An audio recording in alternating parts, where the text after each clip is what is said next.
Today we're going to locate the default password on your Brother MFCL8905CDW.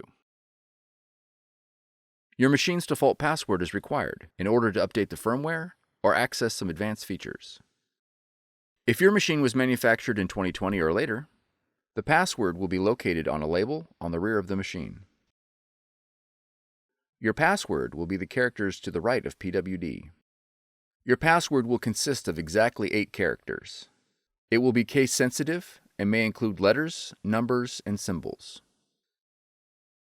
For older machines without a password label, use the word initpass or the word access as the default password. When prompted, enter the default password into the password field. If your password is not accepted, contact your system administrator and ensure that the password has not been changed.